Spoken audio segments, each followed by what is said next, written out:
All right, we're going to see how this goes. I'm not hooked up to Ethernet, and the Wi-Fi in here at the convention center in New Orleans is atrocious.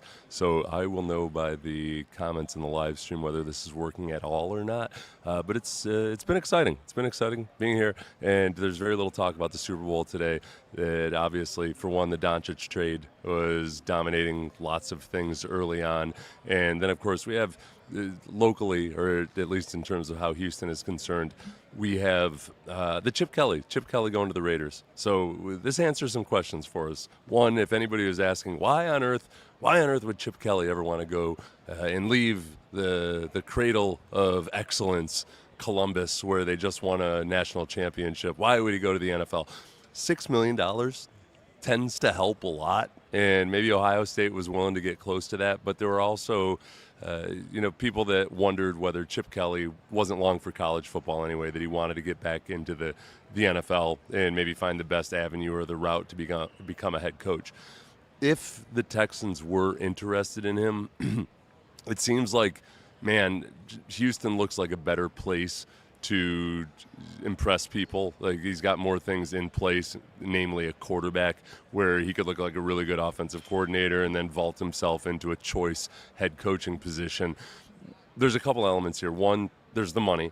So if Cal McNair or D'Amico Ryans or Nick Caserio wasn't willing to pay $6 million, if the Texans were even interested in Chip Kelly, because we don't know that, I'm cool with not paying him twice as much as the highest paid coordinators in the NFL, and $1.5 million, give or take, more than D'Amico Ryans. I don't think you're in a position right now where D'Amico Ryans has earned a pay raise to keep his pay above the offensive coordinator. So there is that.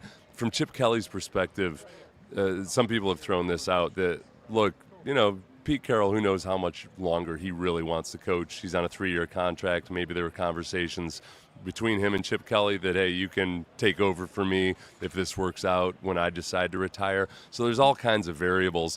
I'm I'm not overly upset or anything if the Texans wanted Chip Kelly and weren't able to nail him down, partly because of that same old dynamic of, look, any offensive coordinator that other teams are going to try to plumb away. Unless it's a Josh or somebody like that, they're probably not going to get another head coaching opportunity. You're going to have this challenge as long as D'Amico Ryans is the head coach. And plenty of coaches have dealt with it before. Bill Belichick, John Harbaugh, Pete Carroll himself, various coaches who are not offensive coaches have had to go out and find different offensive coordinators. So I'm not overly worried about it. Maybe this does create a situation where if you do get a younger guy that's hasn't had a huge resume, he won't get a head coaching job or offer as quickly. We'll see. Those are all hypotheticals at this point. The one thing that a lot of you guys brought up that tampered my enthusiasm for Chip Kelly, I'll be very transparent about this. I wanted Chip Kelly because mostly I felt like he could be the head coach of the offense. He could be like Wade Phillips was when he came in and helped Gary Kubiak in that regard, being the head coach of the side of the ball that the head coach's specialty does not lie. But what a lot of you brought up was, one, the point that, man, his tenure in the NFL, when it was really impressive, was when he kind of ambushed the rest of the league with that up-tempo football, just that lightning-quick football. The league adjusted to it. You saw the drawbacks to playing that style of football in the NFL. He definitely wouldn't be able to do it in Houston, nor would I don't think he'll want to in the NFL. He had a lot of success in Ohio State going slow tempo. Ohio State was one of the slowest tempo teams in the nation this year. So he's shown that he can do that. But when he was really impressive in the NFL, it was when there was a little bit of that ambush factor. So it's easy for me now to sit here and say, well, yeah, I didn't want him anyway. No, I would have been intrigued by him. I would have been excited if they had gotten him. But he still does have to prove that he can play slow football and make it work in the NFL. I say slow. He doesn't have to be one of the slowest in the NFL. But things are moving more towards going with somebody that's more unproven, which candidates are relatively unproven. Then I'm cool with it.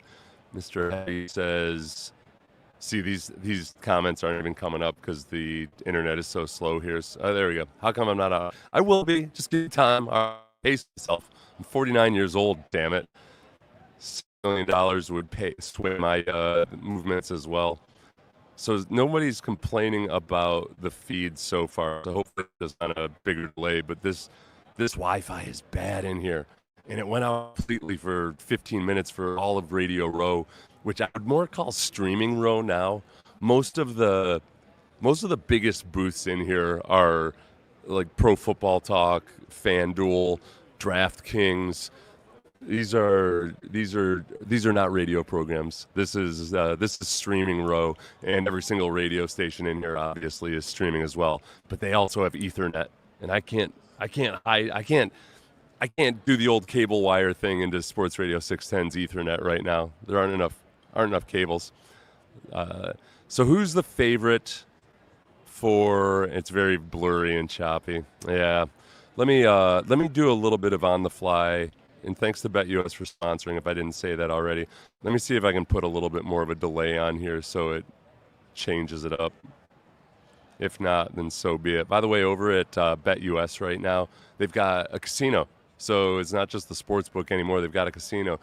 So if you like slots, if you want live dealer action, they can do all that. And you can get a 200% sign-up bonus up to $5,000, a 250% crypto bonus, sign-up bonus up to $5,000 over at BetUS. So I encourage all of you to check that out. I'd be better off streaming from my phone. Yeah, let me do this for a few more minutes, and we'll see if we can make some hay here. Looks good now. All right, we'll go for it. We'll muddle on through, all right? We'll fight. We fight. So the coordinators of the 8 that we know about, I did a quick rundown this weekend. If you want to click on that at some point, if you've only got 10 minutes, I would think, and this is pure speculation by me, but just by listening to the scuttlebutt and thinking about what makes sense, I wouldn't be surprised if Nick Caley is the favorite right now for a couple of reasons. For one, there's a little bit of, I guess, social proof in that other teams have tried to hire him as an offensive coordinator. The Patriots reportedly offered him $3 million a year last year to do it with Gerard Mayo, and he declined. The Jets reportedly had him tagged as the number one guy that they wanted, and he declined. So for whatever it's worth, teams like two really bad football teams from the last couple of years really wanted Nick Caley. But those tend to be the teams that are hiring offensive coordinators. The fact that he's been both with Nick Caserio, he's worked with Nick Caserio, but he also has some common ground and working for Sean McVay. So in that old Shanahan / McVay / Kubiak tree, there's some familiarity there, but he's done it different ways. And Josh McDaniels does a lot of things that are I think, philosophically different than the way the Shanahan tree tends to operate. I don't want to make too much of the Shanahan tree, but I think the ability to adapt your scheme to your players, whether that's the offensive line or the quarterback himself, I think Caley can probably make a pretty good case for that. And there's no. This is kind of like when you're running for president, it's better to be a governor than a senator because they can't bring up your voting history to use against you. Likewise with coordinators at times, sometimes it's better that he, from a hiring standpoint, I'm not thinking it from my standpoint, but he doesn't have a track record as an offensive coordinator, so it's a clean slate. He can argue whatever he wants in the interviews. That's just my gut feeling right now. I'm not overly married to that being the thing. The guy who's most interesting and that I would actually, I think I could actually get myself excited about it if they hired him, is this Grant Udinski character, who's the assistant quarterbacks coach in Minnesota, underneath Josh McCown, once a head coaching candidate finalist for the Texans, but he's been interviewed by 5 different teams. The Seahawks interviewed him a couple times. Apparently he's just a boy wonder, but he's only 28 years old. One article said 29. I don't know. I haven't fact-checked it. He's a youngin'. That could be beautiful or it could be an absolute disaster. I think a lot of that comes down to, all right, does this guy have the interpersonal skills to pull this off? And is as much of a genius that the players would recognize it and respect it? I would be excited just for the sheer, listen, I'm a sports radio host. I talk about sports, mostly the Houston Texans, for 4 hours a day. That would be an incredibly intriguing offseason. But all these guys, they all start somewhere. Andy Reid got his first coordinating job at one point, as did multiple other great offensive coordinators. We're venturing off into uncharted territory here. Oh, this is another one. This comment brings up another reason that I like Chip Kelly is that you'll hear people who have worked with him sometimes kind of casually refer to him as an offensive line coach. They'll say, well, he's one of the best offensive line coaches in the land. And they don't mean it as an insult. They mean that he works really well with the offensive line. So in terms of integrating the offensive line with the passing game and everything else and understanding exactly how to communicate with offensive linemen, I think he could have brought something to the table that was different, which brings us to, I suppose, Adam Stenavich, the offensive coordinator in Green Bay. Interesting thing about him is that he was the offensive line coach at Green Bay, and before his stint in Green Bay, he was an offensive line coach. Then he becomes the offensive coordinator. He's not the play caller, but he's been active in game planning with both the running and the passing game the last couple of years, working with Matt LaFleur. That intrigues me. He was also an NFL offensive lineman as a player. So when it comes to relating to guys on the offensive line, how to motivate them theoretically, there might be something interesting there. I've always wondered why more offensive line coaches don't become offensive coordinators or why they're not pegged as them. And I think part of it is that it's such a tech-heavy position that I think the guys that are good offensive line coaches tend to be fully in the offensive line, and maybe they don't either aspire to more or they don't necessarily work at it as much. I don't know, or maybe there's just a bias against them because they tend to be chubby.